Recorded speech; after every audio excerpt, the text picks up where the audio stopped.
Bienvenidos, qué bueno que estén ahí para compartir juntos todos los adelantos científicos y técnicos que le permiten a las distintas cadenas de valor seguir avanzando y mejorar. Esto es Saber Rural y para comenzar este programa les proponemos hablar de cambio climático y agricultura para ver cómo desde la elección del cultivo se puede mejorar la producción. De acuerdo a un análisis de la Mesa de Monitoreo de Sequías, conformada por diferentes organismos públicos, más de 22 millones de hectáreas del país se encontraban en una condición de sequía severa al finalizar la última campaña de cultivos de invierno. Este panorama, que se acentuó en el corazón productivo de la Argentina, terminó afectando notablemente a los volúmenes de producción, con una fuerte incidencia sobre el trigo y la cebada. Estas características del año tan particulares y además tan extendidas a lo largo del país, porque fue algo que sufrieron todas las zonas productivas, yo creo que nos hacen repensar qué es lo que estamos buscando en las variedades. Este año, si bien es difícil buscar o encontrar variedades, encontrar variabilidad para estos estreses tan particulares como son las heladas, sobre todo las heladas en estados reproductivos, o la sequía, sí se puede notar que hay variedades que se han defendido mejor que otras.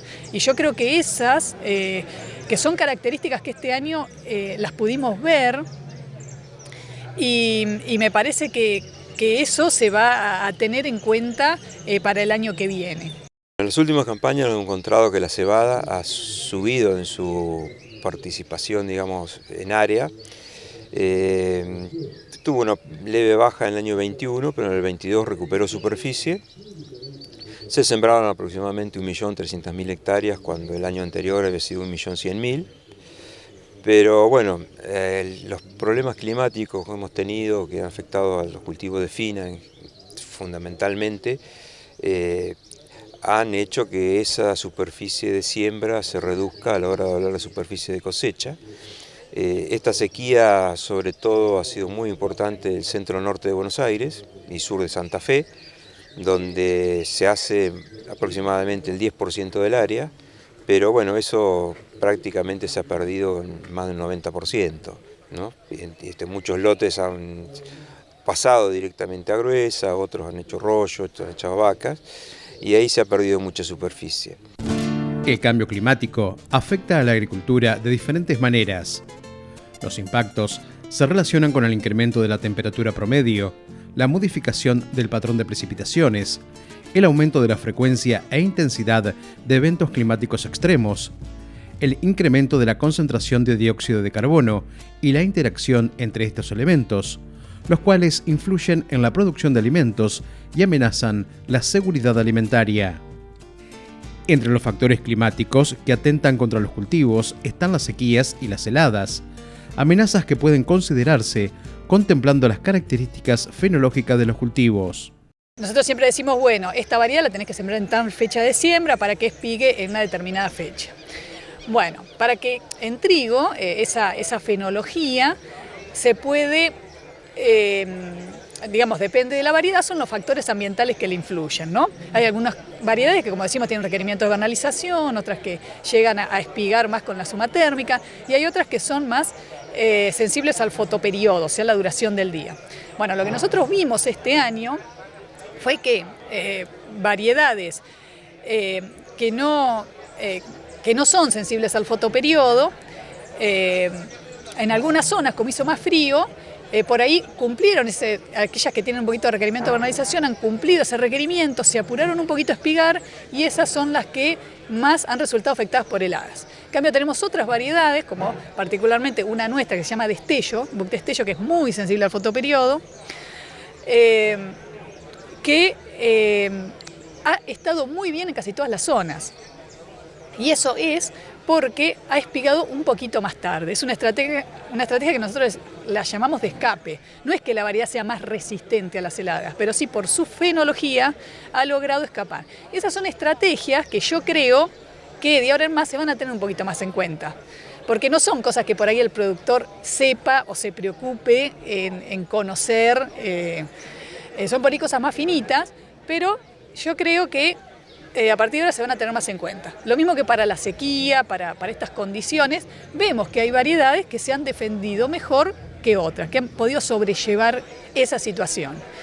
Así que bueno, yo creo que ahora, a partir de ahora, además de buscar resistencia a roya, de buscar rendimiento, de buscar calidad, también se tiene que empezar a buscar o tener más en cuenta la estabilidad, la resistencia, poder sobrellevar situaciones un poquito más extremas, porque bueno, ya conocemos las predicciones de esta situación de cambio climático, que cada vez, todos los papers y los modeladores nos están indicando que estos eventos más extremos se van a llevar a cabo cada vez con más frecuencia. Entonces, bueno, vamos a tener que trabajar un poquito más en eso. El cambio climático ya está afectando la agricultura y se prevé que los impactos se agraven en los próximos años, con diferentes grados de severidad y complejidad, pudiendo ser variables de acuerdo con la región geográfica y las condiciones particulares del contexto climático y socioeconómico de los sistemas de producción alimentaria. En lo que es sanidad prácticamente no hemos tenido enfermedades. Lo cual, bueno, para el productor eso es un aspecto bueno, para los mejoradores no tanto, porque nosotros buscamos lo sano dentro del enfermo. Entonces, como no tuvimos muchas enfermedades, a nosotros se nos complica nuestra labor, pero desde el punto de vista del productor ha sido muy bueno. Tuvimos muy poquito de roya amarilla, muy poquito, y ahora está apareciendo un poquito acá en el sur, en aquellos lugares donde llovió más, un poquito de roya de tallo. Pero nada más, eso es lo que pasa estos años de tanta sequía. Ni siquiera no tenemos enfermedades porque nos prosperan los patógenos. La cebada se desarrolla mejor en tierras fértiles, pero puede tener buenas producciones en suelos poco profundos y pedregosos si cuenta con agua al comienzo de su desarrollo. Los terrenos arcillosos o con exceso de salinidad también son aptos para su producción, por lo que su siembra es viable en lugares de inferiores calidades agronómicas. Más allá de estas características que lo hacen un cereal más rústico, el avance tecnológico está aportando mejoras en los rendimientos del cultivo, llevándolo a ambientes de mayor actitud agrícola. La mayoría de las variedades, prácticamente todas, son introducciones de Europa, ¿no es cierto? Y bueno, desde el punto de vista de las variedades se ha mejorado mucho en rendimiento. Rendimiento que se ha obtenido más que nada con un alargamiento de sus ciclos, entonces eso ha hecho que los subperiodos sean más largos y que los componentes de rendimiento sean mayores. Desde el punto de vista sanitario también se ha hecho un progreso, o sea, hay mejor comportamiento a mancha en red, a escaldadura, que son las dos enfermedades principales del cultivo. Y bueno, de cualquier manera la rotación de variedades en cebada está bastante limitado a lo que piensa la industria, ¿no es cierto? Entonces, eso es un poco también lo que limita, ¿no? Hoy tenemos una variedad que ya tiene 10 años en el mercado, que es Andreya, que es la variedad más importante en cuanto a difusión, y tiene un 35% del área aproximadamente, ¿no? Pero ella tiene mucha importancia desde el punto de vista industrial. Las variedades nuevas van primero incrementándose con destino al mercado forrajero y pasa esperando el tiempo que llegue para la adopción por parte de la industria.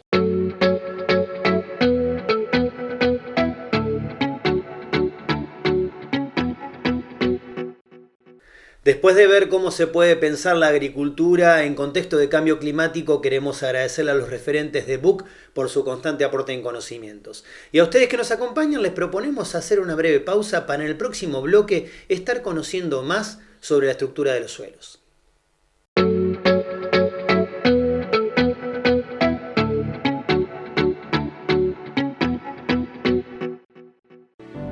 APRESID Regional Tandilia, hacia una producción eficiente y sustentable. Cerestec potencia tus decisiones.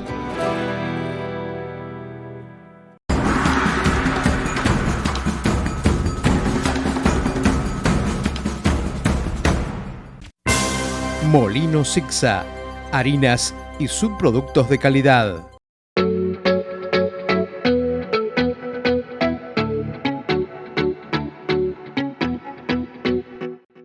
La calidad de los suelos y su salud están estrechamente ligada a su estructura y para ver de qué manera compartimos con ustedes este informe. La mayor parte de la microbiota del suelo, compuesta por hongos, bacterias o protozoos, consumen la materia orgánica de los residuos que llegan al suelo en distintos estados de descomposición.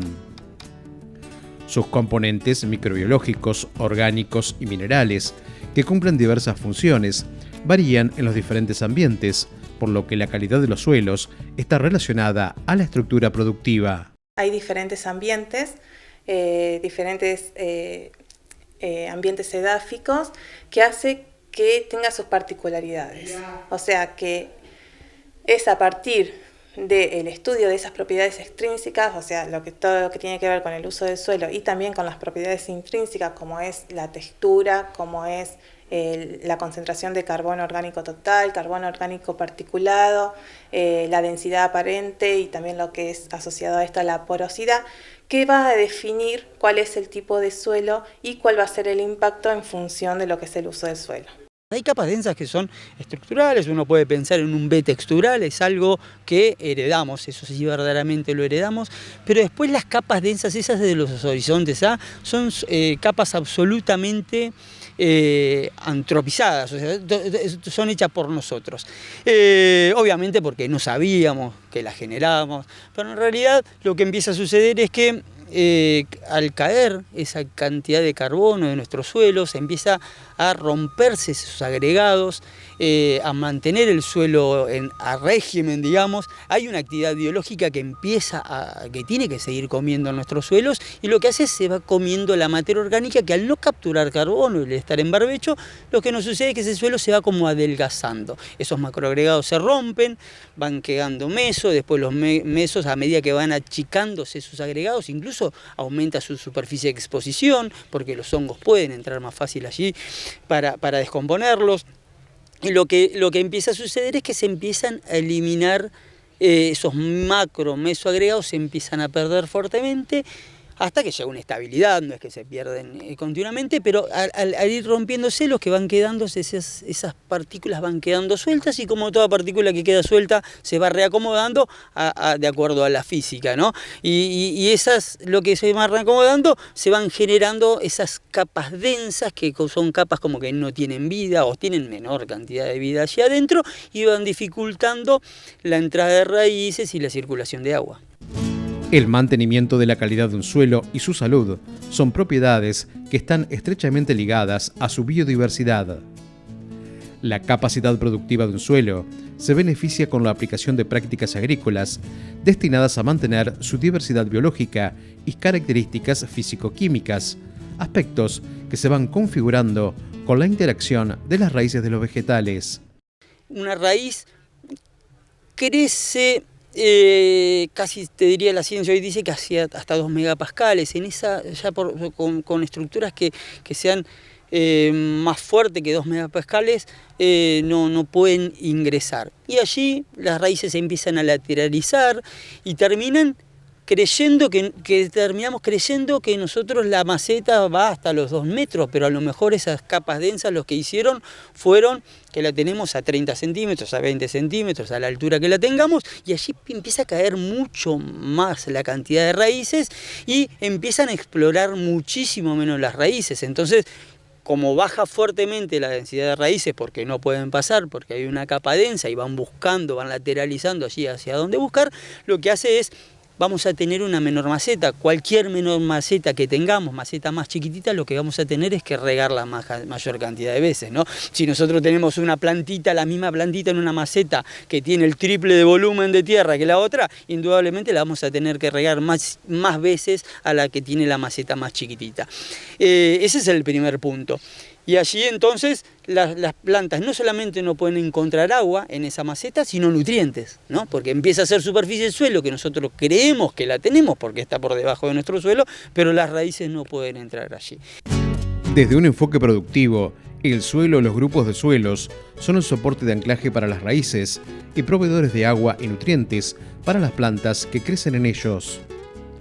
El agua es un recurso imprescindible para que los cultivos realicen la evapotranspiración y construcción celular, actuando como vector de transporte para que los nutrientes del suelo lleguen a las raíces diluidos y sean absorbidos por la planta.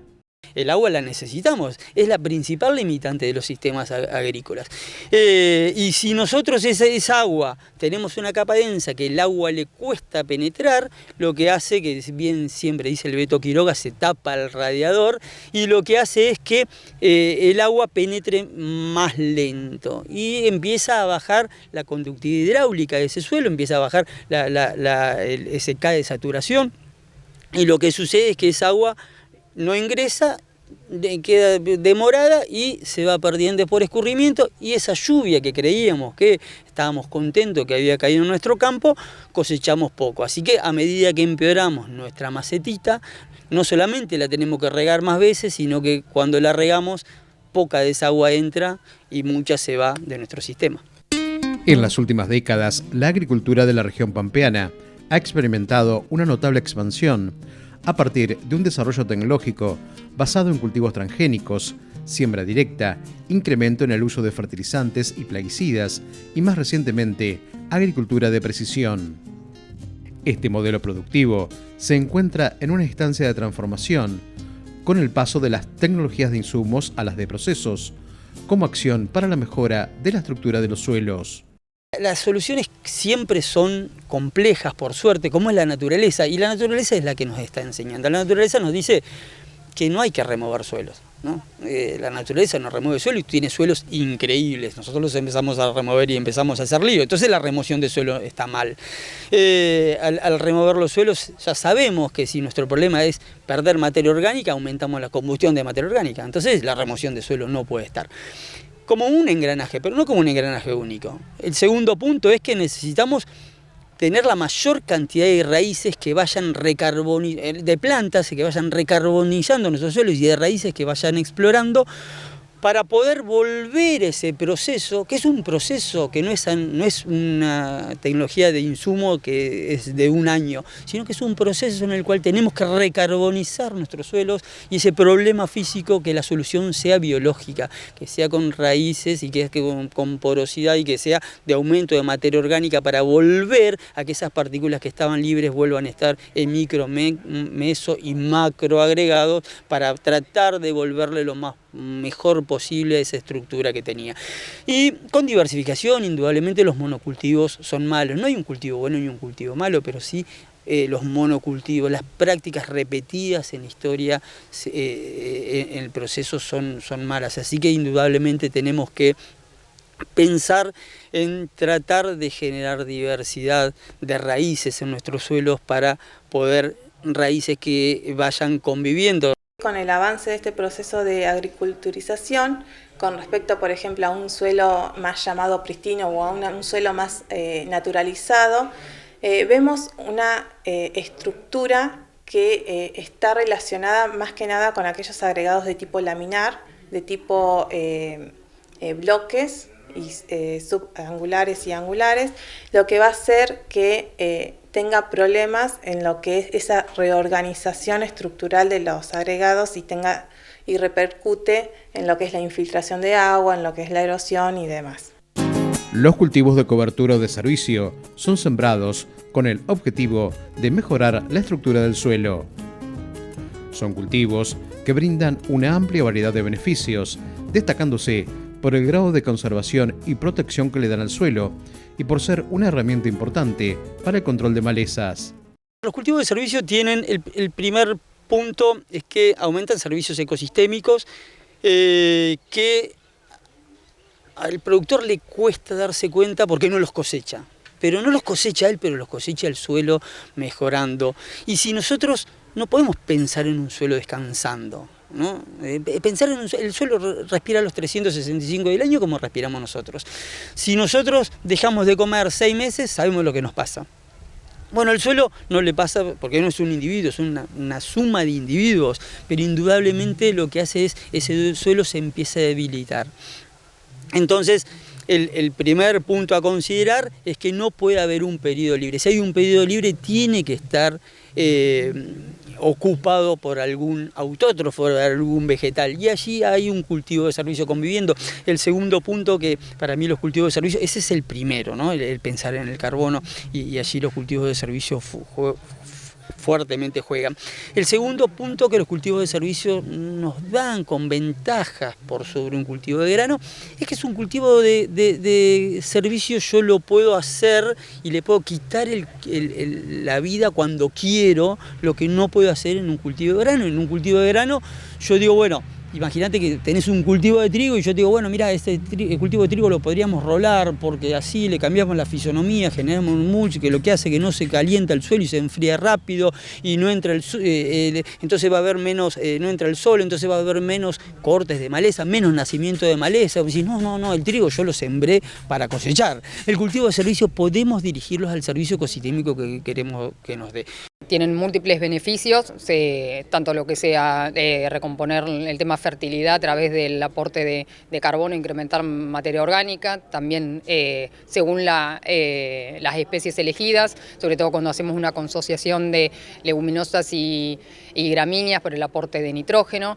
En lo que es en zonas con napa también por ahí aprovechar eso, el agua o excesos hídricos, control de maleza, para el control de erosión, son algunas de las funciones que tenemos con estos cultivos de servicio. Antes lo usamos también la cobertura, por eso también de la erosión que hablábamos, en un comienzo eran cultivos de cobertura, ahora lo llamamos más de servicio porque tienen múltiples funciones para el sistema.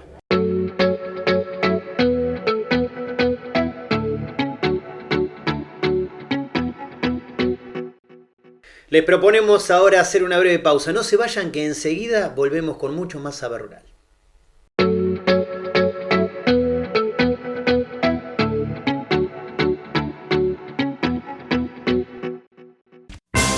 Molino Sixa, harinas y subproductos de calidad.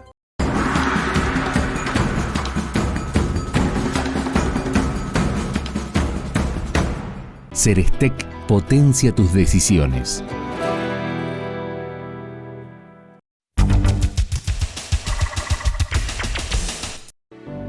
APRESID Regional Tandilia, hacia una producción eficiente y sustentable.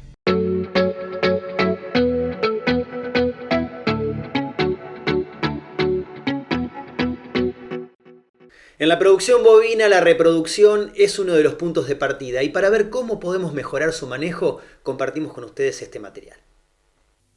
Los estudios sobre manejo reproductivo de los bovinos y su aplicación han permitido lograr grandes avances. Los genetistas han dirigido sus líneas de investigación a mejorar los caracteres que resultan de interés al sector de la producción, al tiempo que se han registrado nuevos conocimientos sobre la fisiología animal.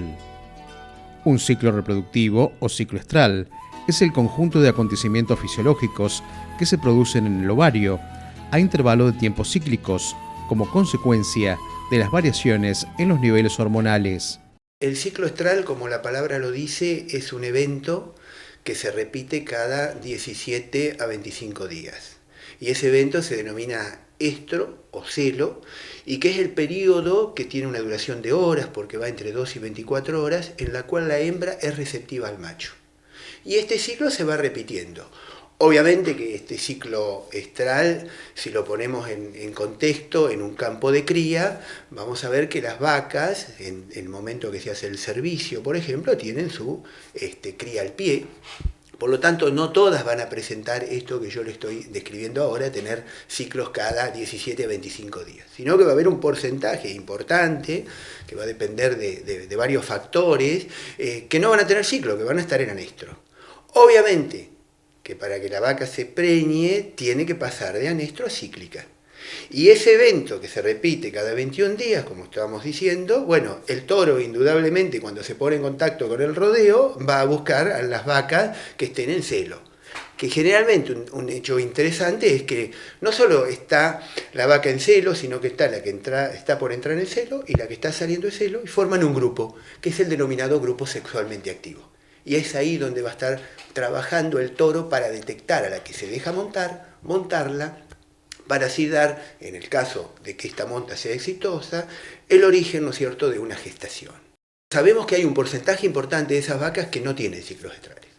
Precisamente ahí entra el desarrollo científico que se hizo durante décadas, que hoy está muy utilizado, que es el uso de dispositivos intravaginales con progesterona.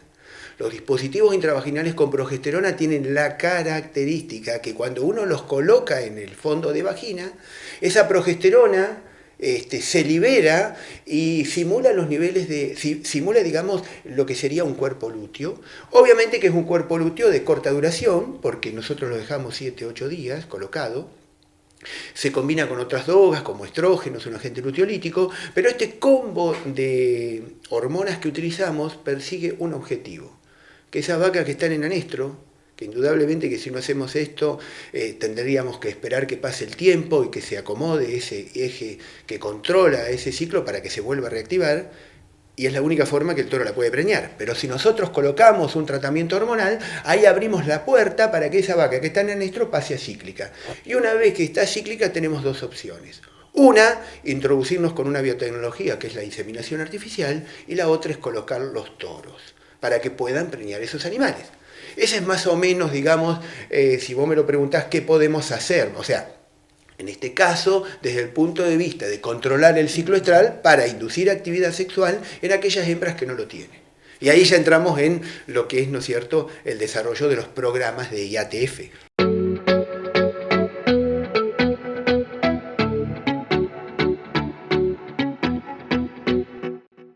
Amigos del campo, qué rápido se pasa el programa cuando compartimos información con los que saben. Hemos llegado al final y nos despedimos hasta la próxima semana, cuando los estaremos esperando para compartir nuevamente juntos mucho más saber rural.